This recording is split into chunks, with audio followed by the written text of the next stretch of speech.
ఒక్కసారి కొమ్మూరి గోల్డ్ కి కాల్ చేయండి. తాకట్లో ఉన్న మీ బంగారాన్ని విడిపించి మార్కెట్ ప్రైస్ కి వాళ్ళు కొనుక్కుని మిగతా డబ్బులు మీకు ఇచ్చేస్తారు. రైట్, బ్రేకింగ్ న్యూస్ ఇస్తున్నాం మనం టీవీ స్క్రీన్ పై. యూట్యూబర్, సోషల్ మీడియా యాక్టివిస్ట్ ప్రశ్న రావణ్ కు కోర్టు 14 రోజుల జ్యుడిషియల్ రిమాండ్ విధించింది. ఈ నెల 18వ తేదీ వరకు ఆయనకు రిమాండ్ విధిస్తూ గన్నవరం న్యాయమూర్తి ఉత్తర్వులు జారీ చేశారు. ఉపా చట్టం సహా పలు చట్ట వ్యతిరేక చర్యలకు పాల్పడినట్టు ఆయనపై తీవ్రమైన ఆరోపణలు రావడంతో ఏపీలోని గన్నవరం పోలీస్ స్టేషన్లో కేసులు నమోదయ్యాయి. సో ఈ కేసుల ఆధారంగానే పోలీసులు ఆయన్ని అరెస్ట్ చేసి కోర్టు ముందు ప్రవేశపెట్టారు. ప్రశ్న రావణ్ సోషల్ మీడియా వేదికగా చేసిన కొన్ని వ్యాఖ్యలు, వీడియోలు శాంతి భద్రతలకు విఘాతం కలిగించేలా ఉన్నాయని, ప్రభుత్వానికి వ్యతిరేకంగా విద్రోహ చర్యలను ప్రేరేపించేలా ఉన్నాయని పోలీసులు కంప్లైంట్స్ వచ్చాయి. దీంతో గన్నవరం పోలీసులు రంగంలోకి దిగి ఆయనపై వివిధ సెక్షన్ల కింద కేసు నమోదు చేసి అరెస్ట్ చేశారు. సో మొదట 4 కేసుల్లో బెయిల్ పొందగా 5వ కేసులో ఆయన్ను మెజిస్ట్రేట్ ఎదుట హాజరుపరచగా కోర్టు 14 రోజుల రిమాండ్ ఖరారు చేసింది. సో భద్రతా కారణాల దృష్ట్యా న్యాయస్థానం ఆదేశాల మేరకు రావణ్ను వెంటనే నెల్లూరు సెంట్రల్ జైలుకు షిఫ్ట్ చేశారు. సో ఈ కేసులకు సంబంధించి పోలీసులు మరింత సమాచారం సేకరిస్తున్నారు. అయితే రావణ్ అరెస్ట్ను ఇరు తెలుగు రాష్ట్రాల పౌర సంఘాల నేతలు, ప్రజలు కొంతమంది ఖండిస్తున్నారు. అంటే పర్టికులర్గా దీంట్లో రావణ్ వెనుక ఎవరున్నారు అనే దాని గురించి కూడా ఇప్పుడు పోలీసులు తమ ఎంక్వైరీని చాలా ఫాస్ట్గా చేస్తున్నారు. సో ఇప్పటికే 4 కేసులు వచ్చాయి. 4 కేసుల్లో బెయిల్ వచ్చాయి.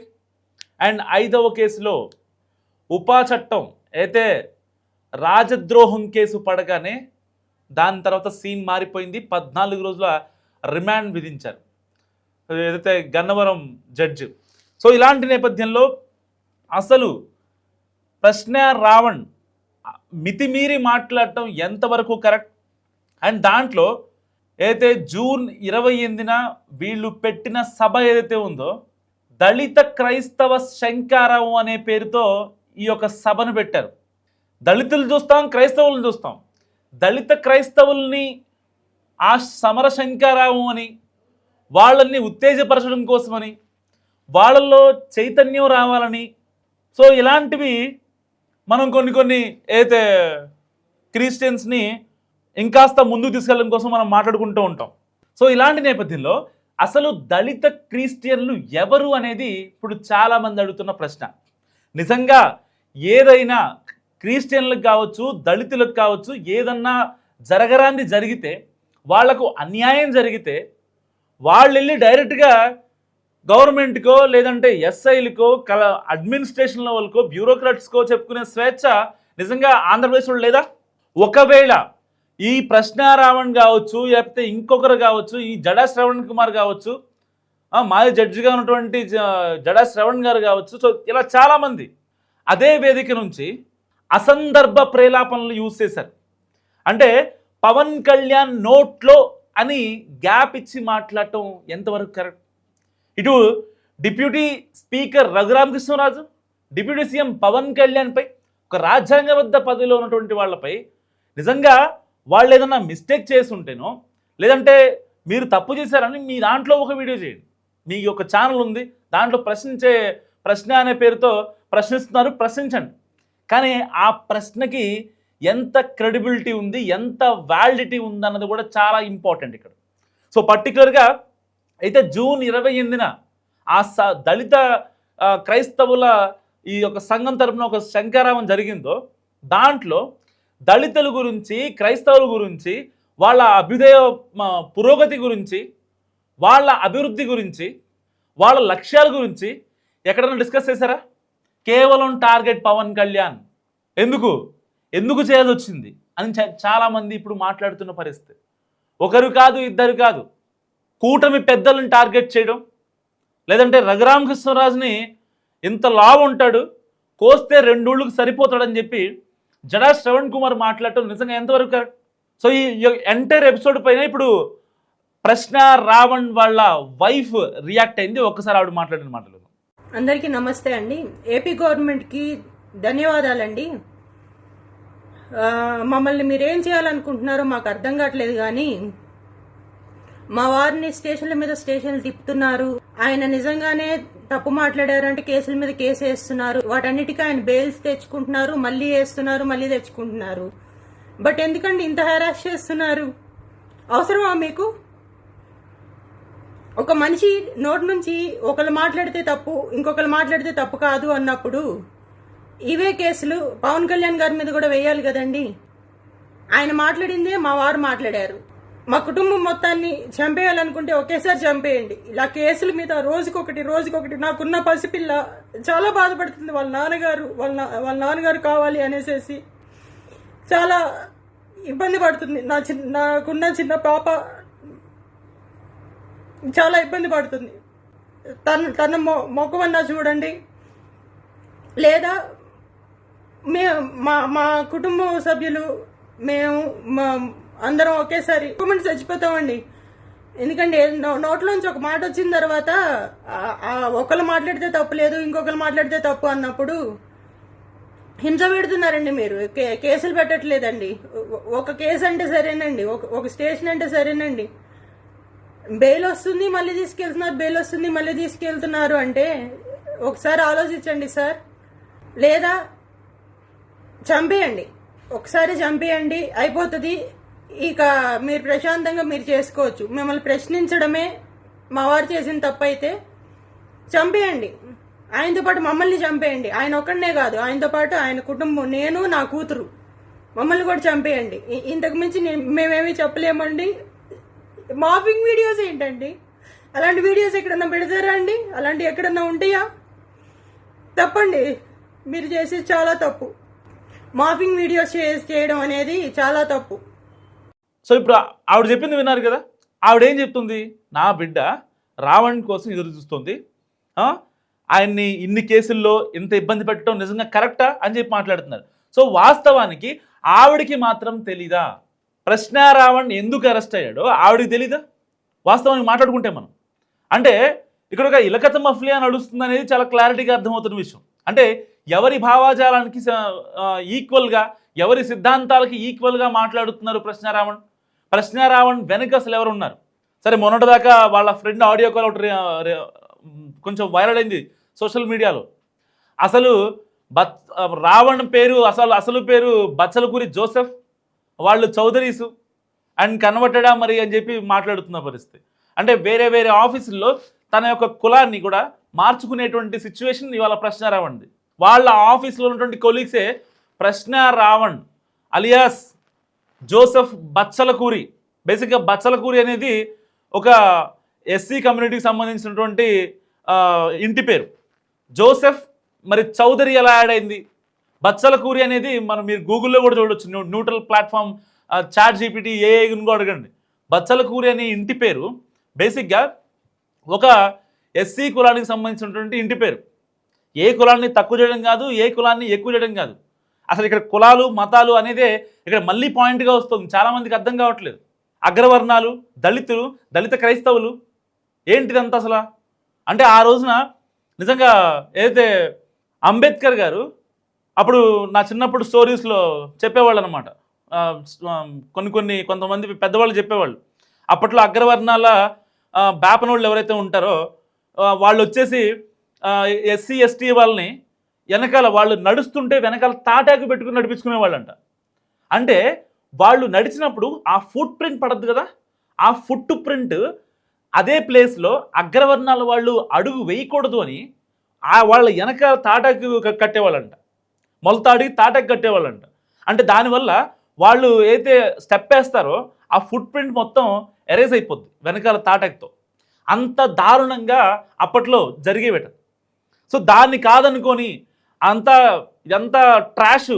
సో ఇకపై వచ్చే జనరేషన్స్కి ఇలాంటి పిచ్చి మరకలు అంటకూడదు, ఈ చరిత్ర వాళ్ళు మర్చిపోవాలి, ఇకపై ఉండకూడదనే కదా దాదాసాహెబ్ అంబేద్కర్ గారు రాజ్యాంగం రాసింది.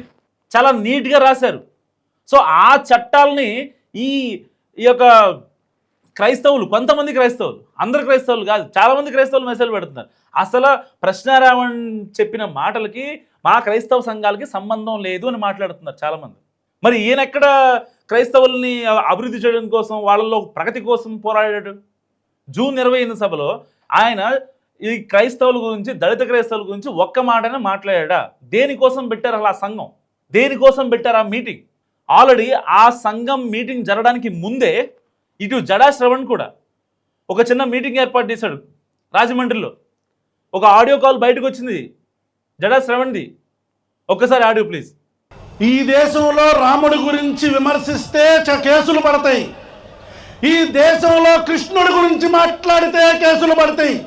కానీ ఈ దేశంలో అల్లా గురించో జీసస్ క్రైస్ట్ గురించో మాట్లాడితే, ఒక అడుక్కు తినే కొడుకు మాట్లాడుతుంటే ఒక్క కేసు పడితే దాన్ని 24 గంటల్లో క్లాష్ చేసిన దిక్కుమాలిన ప్రభుత్వం ఆంధ్రప్రదేశ్ ప్రభుత్వంతో.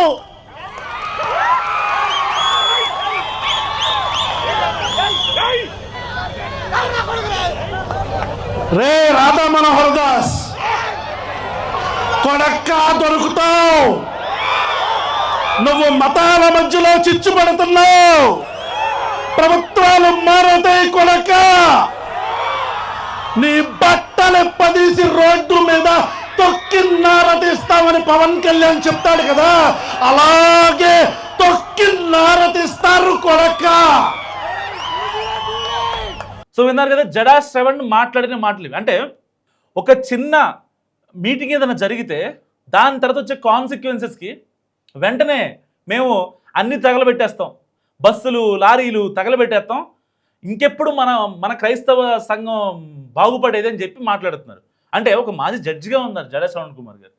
దీంట్లో కాన్స్పిరసీ లేదంటారా? ఇప్పటికే చాలామంది తన ఆడియోని రిలీజ్ చేశారు, లైక్ మహాసేన్ రాయేష్ లాంటి వాళ్ళు. ఒకవేళ జడా శ్రవణ్ ఆడియో దాంట్లో, ఆయన వాయిస్ దాంట్లో లేదు అంటే ఫుల్ వీడియో రిలీజ్ చేస్తామని చెప్పారు. ఇప్పటి వరకు జడా శ్రవణ్ దాని గురించి రెస్పాండ్ అవ్వలేదు. రావణ్పై రాజద్రోహం కేసు ఎలా చేస్తారని చెప్పి మాట్లాడుతున్నాడు.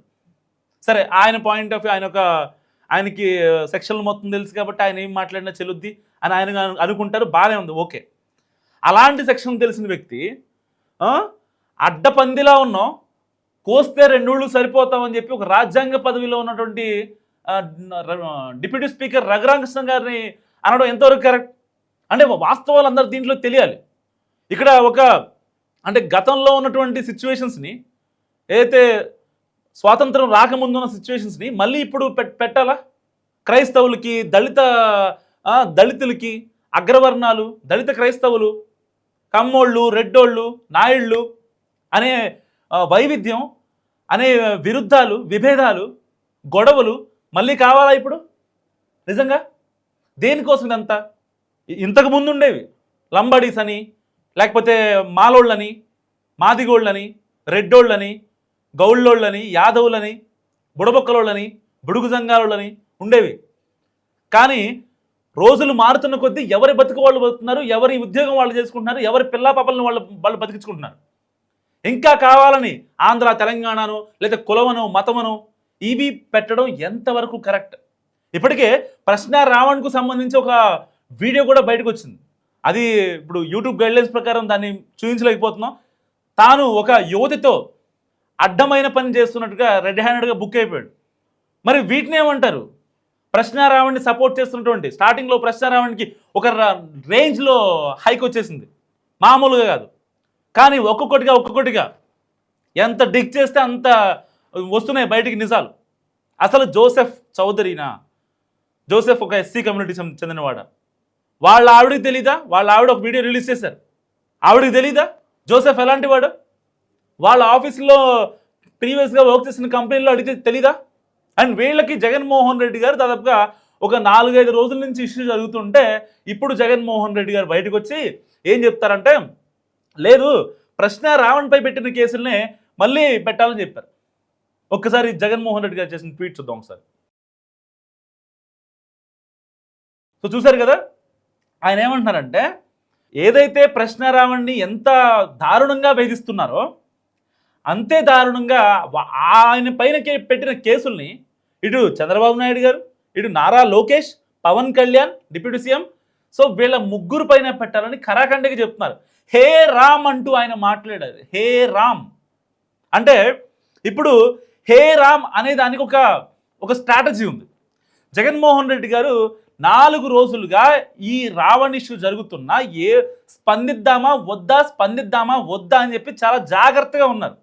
కానీ ఇప్పుడు ఎందుకు వచ్చారు లైమ్ లైట్లోకి?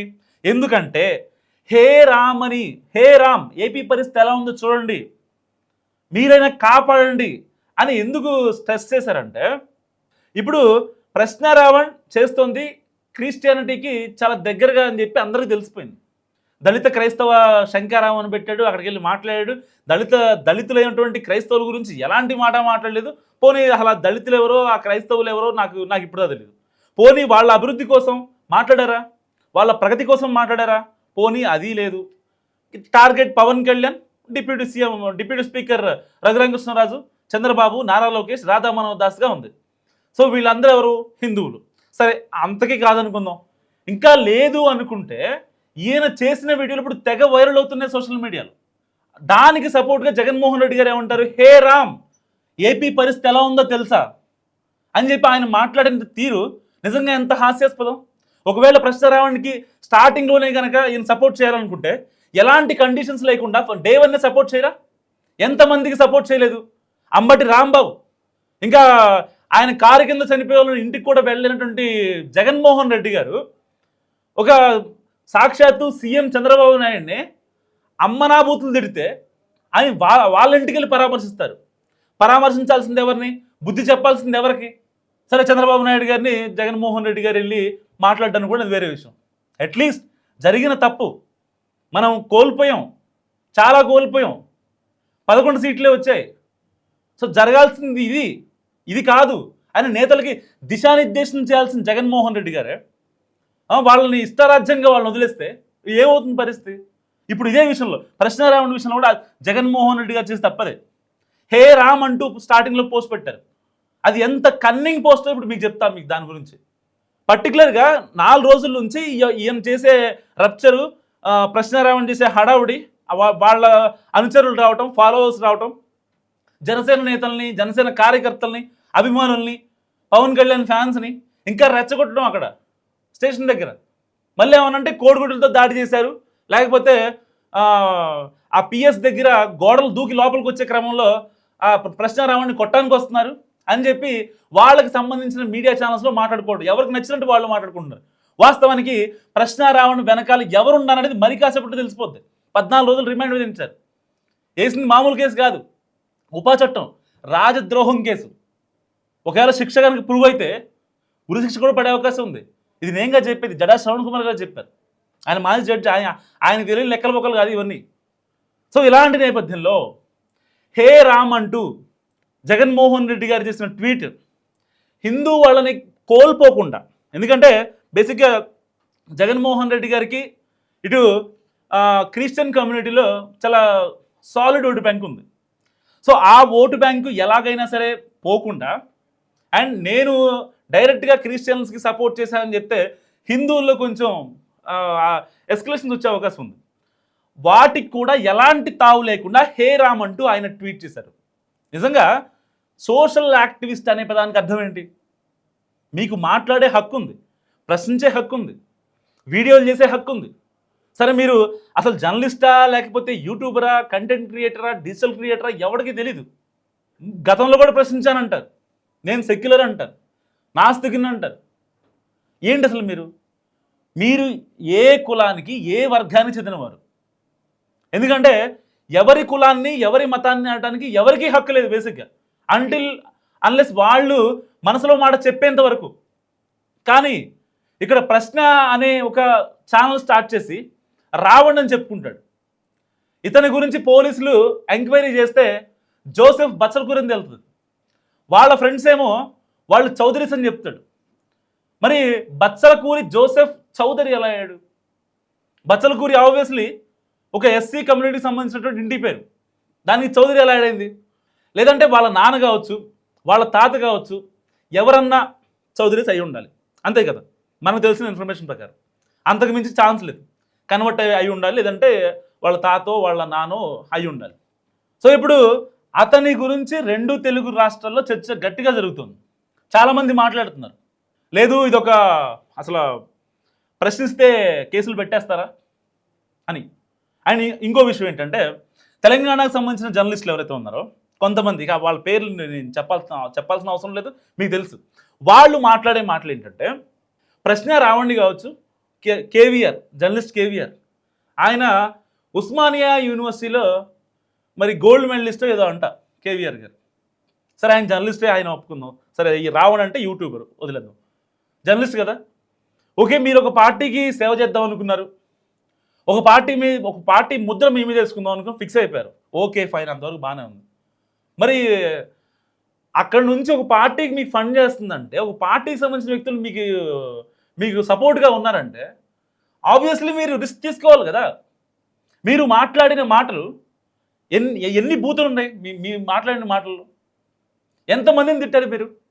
అసలు జర్నలిస్ట్ కేవీఆర్ అనే వ్యక్తి ఏ ఛానల్లో, ఏ శాటిలైట్ ఛానల్స్లో, ఏ వార్తాపత్రికల్లో చేశాడో ఎవరికి తెలియదు. ఆయనకంటూ ఒక ఛానల్ పెట్టుకున్న తర్వాత అందరికీ తెలుసు, ఓకే ఈయన జర్నలిస్ట్ కేవీఆర్ ఉస్మానియా యూనివర్సిటీలో జర్నలిజం చేశాడు అండ్ గోల్డ్ మెడలిస్ట్ కూడా అని చెప్పి చాలామంది తెలిసింది. ఆయన అరెస్ట్ చేసిన తర్వాతేగా. ఎందుకు అరెస్ట్ చేశారు? ఆయన మాట్లాడిన మాటలేంటి ఎవరికి పట్టదు. గతంలో సరిగ్గా గుర్తెచ్చుకోండి, కూటమి ప్రభుత్వం వచ్చాక ఎవరి అయినా సవాల్ డోర్ డెలివరీ అయినా, లేదంటే కనుక శిరోముండనం చేశారా, డాక్టర్లను చంపేశారా పిచ్చోళ్ళు అని చెప్పి, లేకపోతే ఎవరన్నా ఇబ్బంది పెట్టారా? ఏం జరిగాయి అసలు? వైసీపీ గవర్నమెంట్లో జరిగిన అరాచకాలు దళితుల మీద, ఏదైతే వీళ్ళు చెప్తున్నారో దళిత క్రైస్తవుల మీద జరిగినటువంటి అన్యాయాలు, అరాచకాలు కూటమి ప్రభుత్వంలో జరిగాయా? ఆన్ రికార్డ్ చెప్పండి. నిజంగా ఆన్ రికార్డ్ మీకేమన్నా సంథింగ్, ఫర్ ఎగ్జాంపుల్ అయితే పిఠాపురంలో కావచ్చు, అక్కడ ఉండి కాన్స్టిట్యున్సీలో కావచ్చు, దళితులకి అన్యాయం జరిగింది అంటున్నారు. మనంటి వేదిక చెప్తున్నా, నేను వాళ్ళకి తోడుంటా. క్రైస్తవులకి పర్టికులర్గా ఆ ప్రాంతంలో ఉన్న, ఆ స్కూల్లో ఉన్న పిల్లల్ని, వాళ్ళ అమ్మ నాన్నని చాలా దారుణంగా మాట్లాడారు. నాయుళ్ళు వచ్చి మీరు మాలోళ్ళు, మీరు మాదిగోళ్ళు అని చెప్పి మాట్లాడారు అంటున్నారు. ఒక్క కేసైనా ఫైల్ అయిందా? దానికి సంబంధించి పెయిడ్ ఆర్టిస్టులు ఇంటర్వ్యూ చేస్తే మరి లోపలేరా? అది ఎంత చాలా పెద్ద ఇష్యూ, సెన్సిటివిటీ ఉంటుంది. ఇప్పుడు ఒక కేసులో ఫర్ ఎగ్జాంపుల్ పోలీసు వాళ్ళే ఉన్నారు, ఒక మంచివాడికి శిక్ష పడుతుందంటే ఇద్దరు చెడ్డవాళ్ళని బయటకు వదిలేస్తారు. ఎందుకంటే మంచివాడు ఇంపార్టెంట్, వాడికి శిక్ష పడకూడదు, అనవసరంగా వాడి జీవితం ఖరాబ్ అవ్వకూడదు. కాబట్టి ఇద్దరు మూర్ఖుల్ని, ఇద్దరు టెర్రరిస్టులైనా వదిలేస్తారు. ఇలాంటి కొన్ని రూల్స్ ఉంటాయి. అలాంటివి ఉన్న మన భారత రాజ్యాంగంలో రాజ్యాంగాన్ని అవహేళన చేస్తాం, అపహాస్యం చేస్తాం, రాజ్యాంగ పదవిలో ఉన్న వాళ్ళని నిందిస్తాం, తిట్టేస్తాం, ఛానల్ ఉంది మాట్లాడేస్తాం, ఎలివేషన్స్, బీజిఎంలు, ఆ ర్యాంపేజ్లు, నలుగురు బాడీ గార్డులు వేసుకొని ఎలా పడితే అలా మాట్లాడేస్తాం. ఎన్ని నెగిటివ్ కామెంట్ వస్తుందో తెలుసా? డే 1 పాజిటివ్ కామెంట్ వచ్చింది రావణ్కి. ఆ తర్వాత ఎంతమంది ఎన్ని రకాలుగా తిడుతున్నారు తెలుసా? స్టార్టింగ్లో క్రిస్టియానిటీ సంబంధించినటువంటి చాలామంది పాజిటివ్ కామెంట్లు పెట్టేవాళ్ళు, ఇప్పుడు వాళ్ళలో కూడా పాజిటివిటీ లేదు. ఎంత దారుణంగా అయిపోయింది సిచ్యువేషన్, అంత దారుణంగా అయిపోయింది. సో ఇలాంటి నేపథ్యంలో అసలు ప్రశ్న రావణ్ మీద రాజద్రోహం కేసు పెట్టడం కరెక్టా కాదా? మస్ట్ కామెంట్ చేయండి.